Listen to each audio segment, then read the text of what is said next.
Alright, I'm very excited to do this video. We're going to go atop this very old mountain, the summit of it, where there was an old coal mining village that operated from 1870 to 1886, and it was called the McIntyre Coal Company.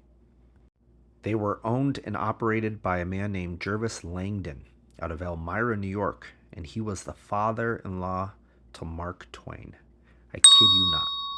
What I find interesting too is the fact that when this coal company went under in October of 1886, it was the only thing to grace this mountain. So post-abandonment, nothing came after it. And nature just reclaimed the coal village after it burned in 1888, which was very suspicious. So this drawing was hand done, obviously, from an artist, and it shows the McIntyre Coal Company's inclined plane, and they would lower their coal cars that were loaded down the mountain at a 45-degree angle for a distance of 2,300 feet, an impressive feat. There was a steam hoist atop the mountain. Here you can see a child with no shoes operating one of the switches for the inclined plane. This inclined plane is still there. It's a trail, and again, it's part of the state game lands, and it's pretty popular with people. I've hiked it myself. Now, there's no track left, but you can tell that it was an old inclined plane. It took me years to acquire these images. There's really not many known images out there for public consumption concerning this coal mining village. So I just patiently looked on eBay for years, and these stereo views came up for sale, and I bought them. This is just another image of the bottom of the inclined plane, and that child has left this particular photo. And here's the adult that was standing behind that child in the previous image. There's not a lot of history out there on this village too. Again, for the public, I'm sure there are certain records out there, but they're very hard to find.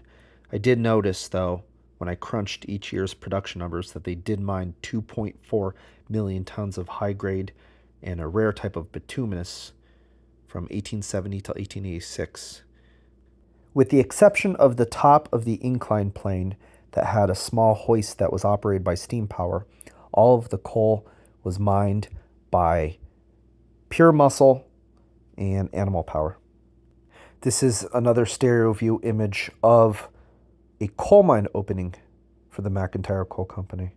And to the right is a small inclined plane. Now, it could be the main inclined plane, but I don't think so. I think it was a smaller inclined plane that fed to the bigger one. There was a series of inclined planes on this mountain. They used so many inclined planes because the terrain up there is very, very rugged and steep and treacherous. This is the only known authentic image of a coal mine from that time period that I've found in 10 years of collecting and research. The type of coal mined here is called low volatile bituminous. That is the rarest type of bituminous, to my knowledge, in the state of Pennsylvania. This was part of the Ralston Coal Basin. Now, Ralston is still a small little village at the base of McIntyre Mountain along Route 14 in Lycoming County.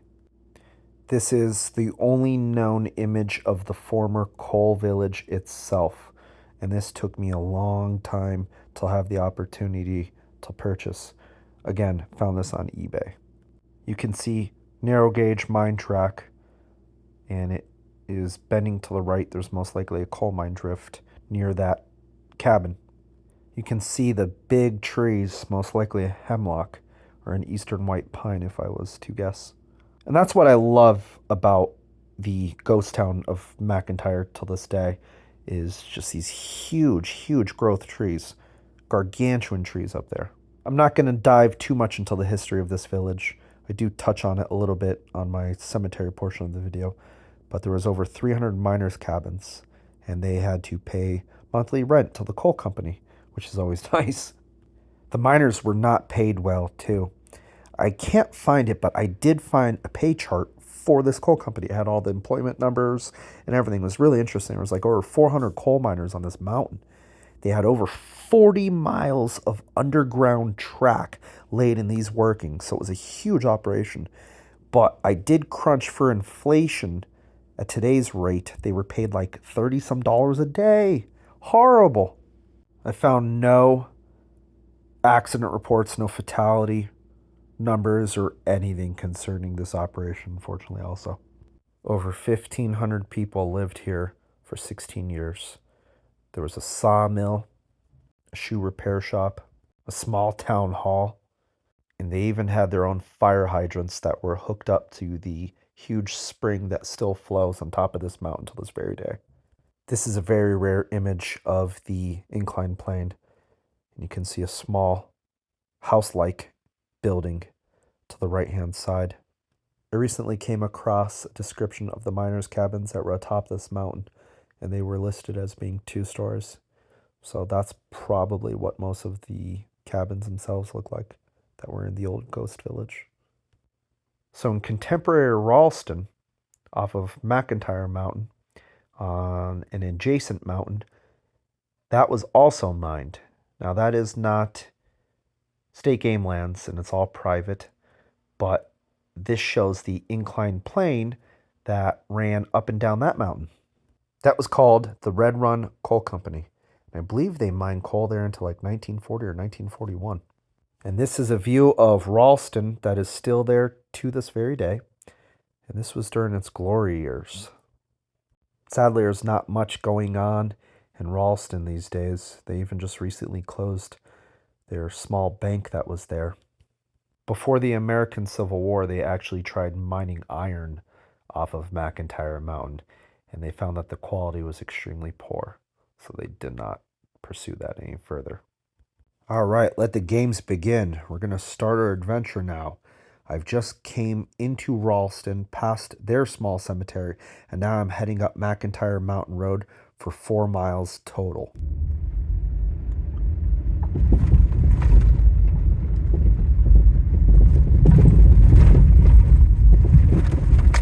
Foothills of the Alleghenies.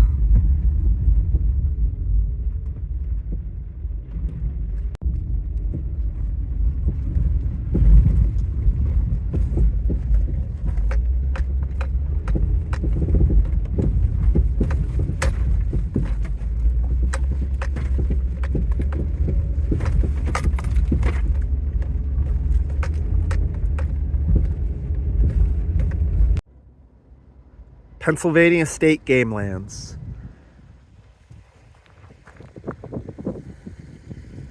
There's actually a new Jeep that rolled off this mountain a few years ago, and it's still down there somewhere.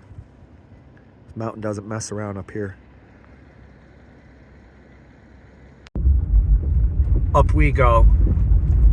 We shall ascend about 800 feet, I believe, over the valley here of Ralston.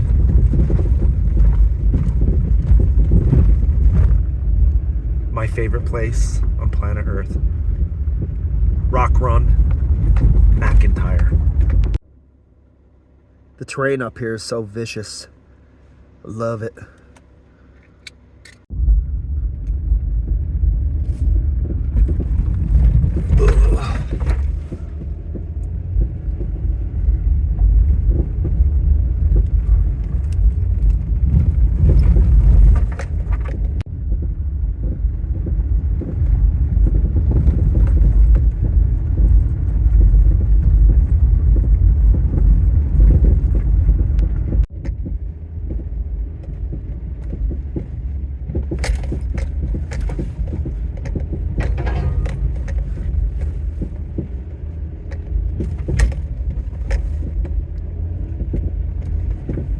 It's a 4-mile trek from Ralston down the valley up to the parking spot for the state game lands.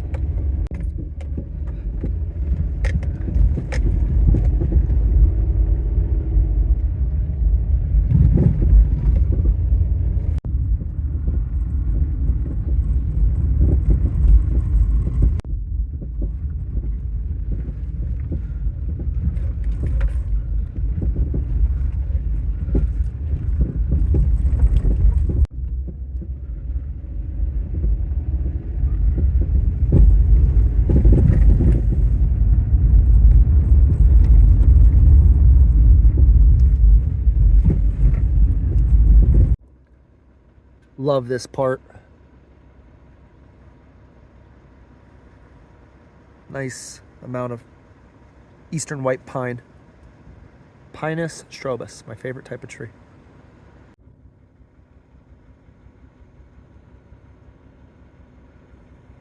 Such a great tree as the eastern white pine. Top of the mountain. Old coal mine drift, backfilled. Mines up here were abandoned a long time ago. Were never electrified. So this was a coal mining village that was owned by the company. Opened in 1870, and it went under in October 1886 and was abandoned. Right here are building foundations. And again, this is Pennsylvania State Game Lands. Mark Twain was up here and actually went into the main coal mine up here. Walked around the village, and that was because his father-in-law, I think his name was Jervis Langdon, owned it. This is again a building foundation, one of the few remnants of any structures left. Right here, that's an old road, pre-automobile. All wagon roads. They had a Carbon Street up here, Langdon Street. And they were headquartered out of Elmore, New York. Coal mine subsidence.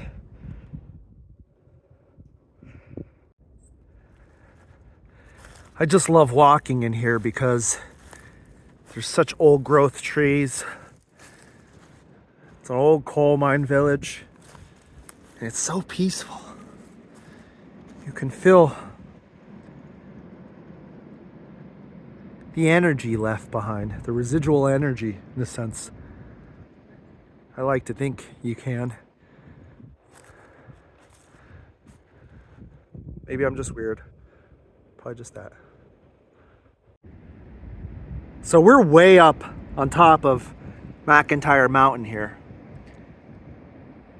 And you'll see these old growth apple trees. It's a pretty old tree. And this is left over from the village. The Coal Company Village. I don't know if this tree was planted by one of the villagers or just the seeds from one of those trees ended up passing through a deer or whatever, and this tree sprouted from that. But this tree still produces fruit. I come up here in September and pick apples off it. It's really good. Here's more of those building foundations.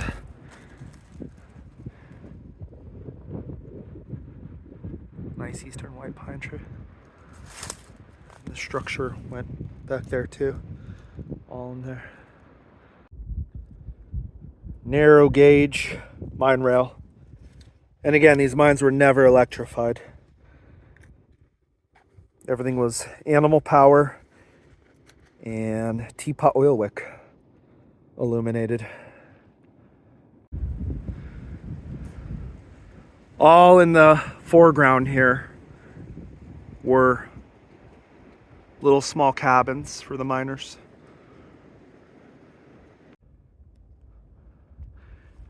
So right in here, there was a Presbyterian church. There was over 1,500 people that lived here from 1870 till 1886. A lot of Catholic coal miners. They weren't really liked back then. They did not have a church of their own to worship. They had a general meeting hall that they were allowed to have mass in. But right here was the Presbyterian church. And there's a really crazy and awesome old school cemetery we're going to go check out. That was right behind the Presbyterian Church. This is a nice tribute for the old church and also the cemetery because it designates the parking spot where you can pull off of the public road and walk into the old semi-abandoned and mostly forgotten cemetery. Now be careful when you're on this mountain because there's some very weird people that roam these woods because this cross used to be a lot bigger and someone destroyed it. They rebuilt the cross to this current size, and 2 years ago, I believe, someone cut it down with a chainsaw and then lit it on fire. And here is the third cross, to my knowledge, that they've put up. So be careful. This is very exciting. This is the largely forgotten and pretty much abandoned cemetery of the former McIntyre Coal Company town. Again, abandoned. October 1886. Absolutely gorgeous in the summertime. Here's one right here. Died 1882. Age 41 years. I love this stone here. Wife of Thomas Ferguson. Margaret. And the finger is pointing up. What a great cemetery. I mean, no cemeteries are great, but this one is really cool. Fortunately, a lot of these stones are just completely neglected and falling over. And it looks like they pulled pillar supports underground or attacked the pillars from the surface. You can see all these coal mining mounds. So basically in a 360-degree direction around this cemetery, it's been mined both underground and on the surface. What a great stone. Willie, son of David and Sarah Blythe, died August 9, 1881, age 2 months and 22 days. Oh, that's terrible. Poor Willie. Fellow Irishman, Campbell, died July 28, 1881. 5 years. So sad. Another Campbell. Died September 6, 1882. 1 year, 4 months old. Oh, that's sad.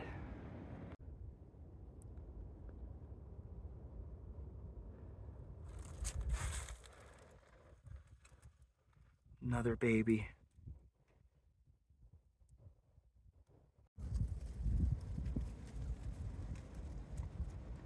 You can even make out the maker of the tombstone.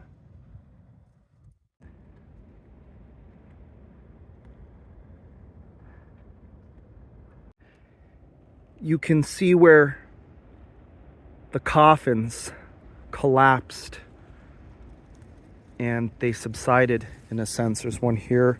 It's like these little ruts. Here's one. And someone should really come up here and fill those in with dirt because they didn't use vaults back in the day. So they just put you in the ground, most likely in a pine box. And again, when the lid rotted out, that would subside. That's why you have these ruts.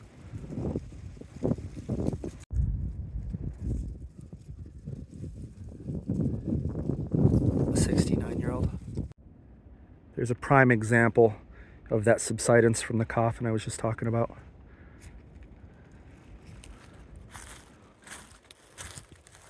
A 27-year-old.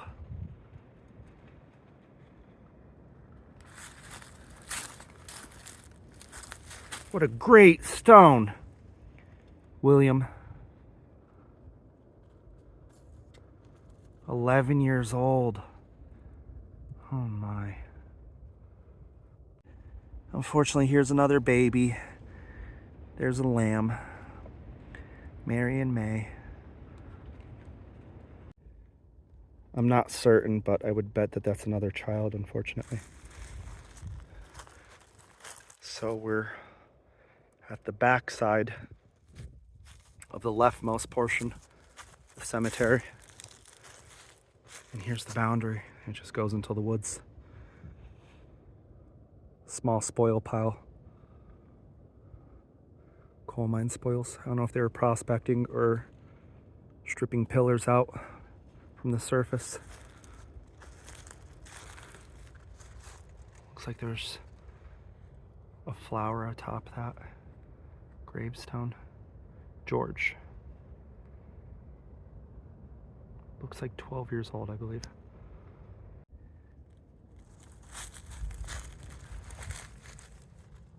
Look at all that writing. Another Irishman, John, son of Hugh and Mary Collins. Born July 21, 1880. Died September 7, 1881. Age 1 year, 1 month, and 17 days. Oh, God. It's so heartbreaking up here. They're mostly all babies or young children up here. Son of George and Catherine Sharp, died June 9, 1876. Aged 7 days.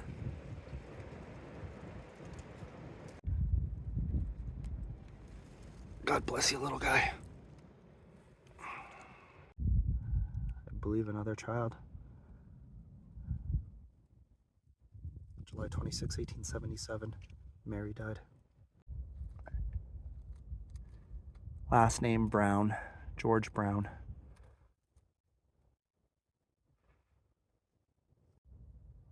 A lot of moss on Brown's headstone. Pretty big subsidence here in the cemetery. And look at how close it is to those stones. There's another lamb for a child, unfortunately. 4 years and 3 months old. Right there is the maker of the tombstone. Canton, Pennsylvania, right up the road. I think it's about 6 to 10 miles. I can't remember. I've been up there before, though.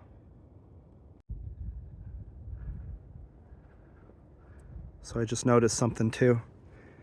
There's a lot of these depressions throughout the cemetery, and there's no tombstones near those depressions or all about.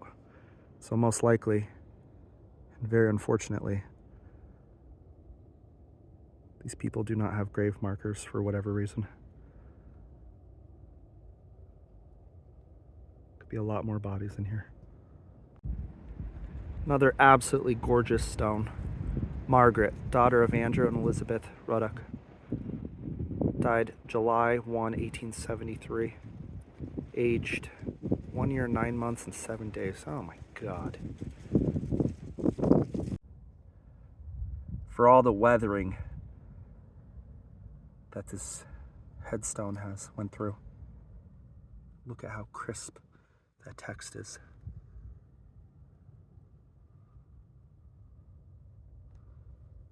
Look at that dyed. It's interesting how they carved that out. Sorry, Margaret.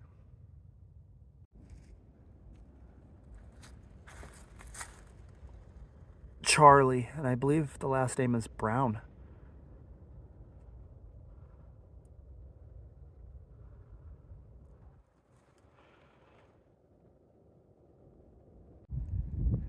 Check out the size of this tree.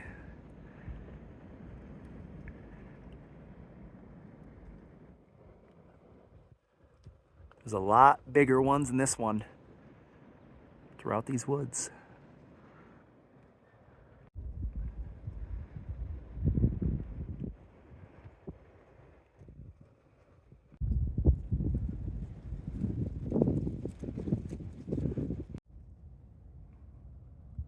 Unfortunately, this one is weathered pretty substantially. Yeah, I'm rather certain these are all graves without gravestones.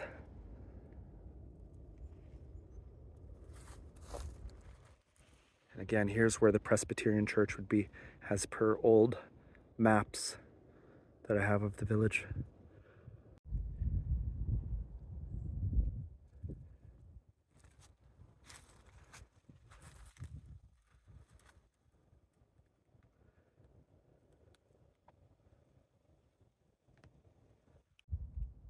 Lighting's not working with me on this one, but it says Robert Brown. I see a February 18, 1849. I assume that's when he was born. Again, because this coal mine village was not built until 1870. They did start work on it in 1869, however. I see an 1878 right there. Fortunately, it's been smashed. So, quick history of the coal village goes as this. Opened in 1870, closed in October of 1886. They claimed that they were running out of coal reserves and it was abandoned. I believe it was May 1, 1888. Over 300 miners' cabins, a sawmill, church, all types of buildings, shoe repair shop, you name it, went up in flames mysteriously via a freak brush fire. And the owners collected the insurance money. So less than 2 years after abandonment, the whole village burned. And again, it was over 300 cabins. It was the Northern Central Railroad, which later became the Pennsylvania Railroad. I believe they provided coal, don't hold me to it, for the New York Central Railroad. It's a high-grade bituminous coal, a really rare type of bituminous coal. Good for steam trains. So the owners and the miners that worked here went further west to Clearfield County. And they opened a new mining village called Peel, P-E-A-L, I believe E. Not sure though, off the top of my head. And they operated there until 1912, which is also abandoned and also has a small cemetery and is also now state game lands. So a bit of irony there.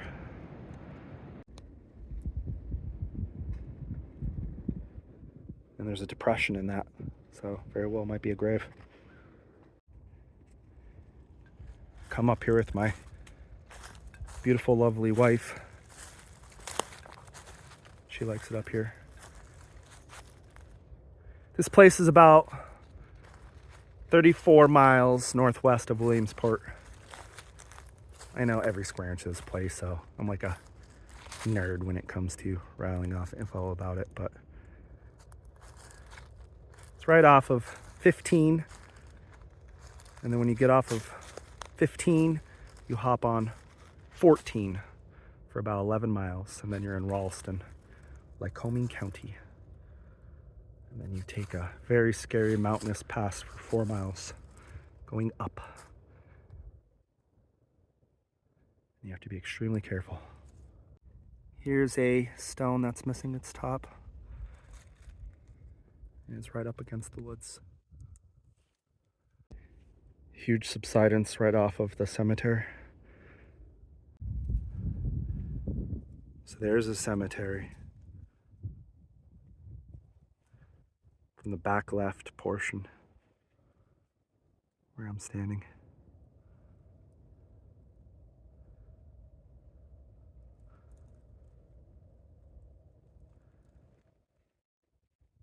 Like something out of a movie. Oh man, I remember coming up here for the first time 10 years ago, and this tree was alive and flourishing, and it died from a blight now, it looks like. So there's all of the cemetery from the leftmost side. There's the path you come in at. Actually, right there. So we're in the portion of the property where the Presbyterian church would be most likely. All the cemetery here. This person was 24 years old.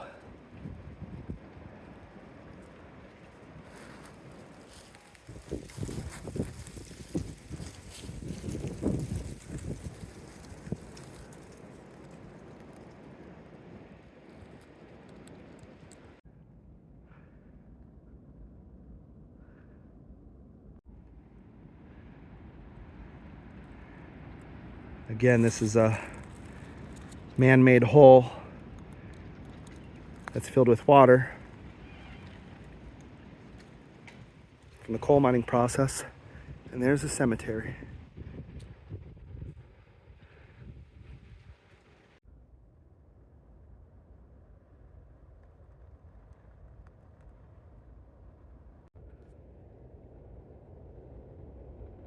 One of the worst things you could actually come into contact with in the woods. Nothing scares me usually. Not people, not animals. These ticks do, though. Monsters. All remnants of the coal village. And here's a massive building foundation. There's a small valley down there, Dutchman's Run. And unfortunately, it's all acid mine drainage. And again, this is the foothills of the Alleghenies. Very punishing terrain. Awesome building foundation.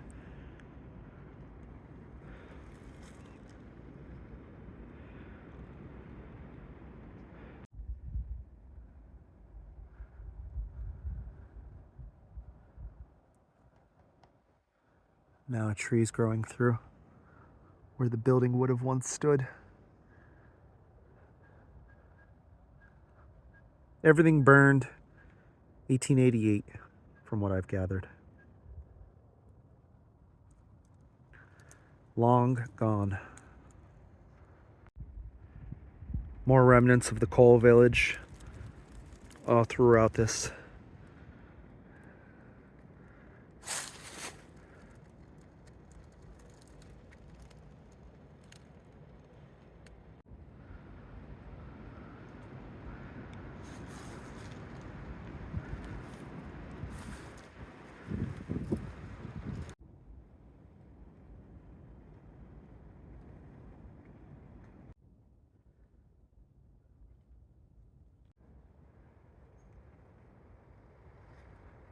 Such a beautiful forest.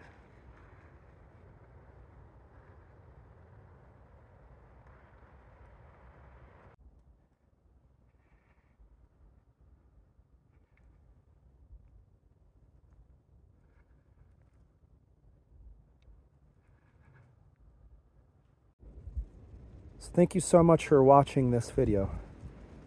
I hope it sheds some light on the ghost town of McIntyre and the unfortunate semi-abandonment of the cemetery.